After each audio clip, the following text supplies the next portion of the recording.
మీలాంటి main stream politicians religious subjects మాట్లాడతారు. మీతో మాట్లాడించడం వల్ల బీజేపీ యొక్క స్ట్రాటజీ వర్కౌట్ అయ్యి రిలీజియస్ పాలరైజేషన్ ప్రజలు అవుతున్నారని మీరు నమ్ముతారా? అంటే బీజేపీ ఎజెండా అన్నది మనం చూసుకున్నట్లయితే ఆర్ఎస్ఎస్, బీజేపీ ఈ రెండు కూడా హిందుత్వాన్ని పెంచి పోషించడం,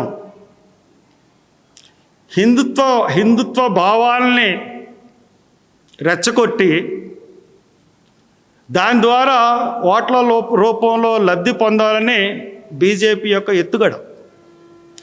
వేళ Mahatma Gandhi national employment guarantee scheme act, Mahatma గాంధీని ఆర్ఎస్ఎస్ గాడ్సే చంపేశాడు.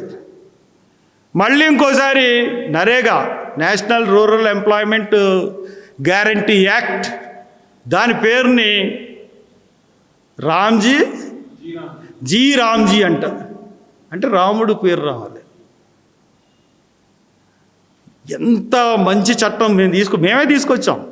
నేను పార్లమెంటులో ఉన్నప్పుడు మేము తీసుకొచ్చిన చట్టం అది గ్రామీణ ఉపాధి హామీ పథకం, జాతీయ గ్రామీణ ఉపాధి హామీ పథకం. నేను పార్లమెంట్ మెంబర్గా ఉండగా బిల్ పాస్ అయింది 2005లో. అది మహాత్మా గాంధీ పేరు పెట్టుకున్నాం, జాతిపిత. ఎందుకన్నా మొన్న రష్యన్ ప్రెసిడెంట్ వచ్చాడు, ఎక్కడికి వెళ్ళాడు?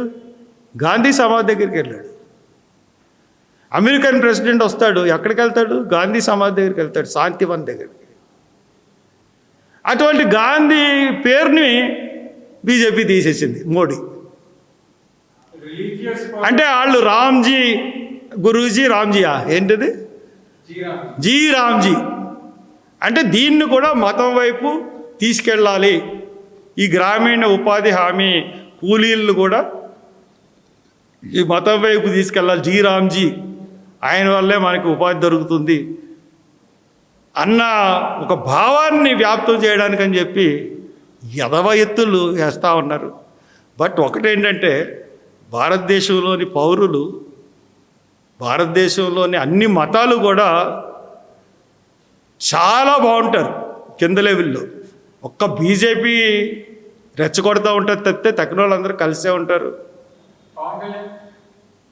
బీజేపీ పవన్ కళ్యాణ్ అతనికి ఏంటంటే పదవి కావాలి, మోడీ ప్రాపకం కావాలి కాబట్టి అతను ఏదో అలా అంటాడు. అంతకుముందు అతను ఏంటి, అతను జనసేన జెండా ఏంటి? ఇజ్రాయెల్ జెండా.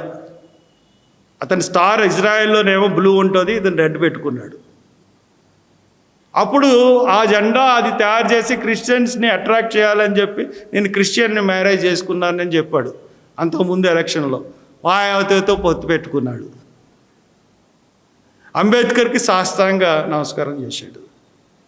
ఇప్పుడు సనాతన ధర్మం అంటాడు, కల్తీ లడ్డు అంటాడు. స్వామీజీల కన్నా ఎక్కువ రెచ్చిపోతూ ఉంటాడు ఆ డ్రెస్సులు వేసుకుని.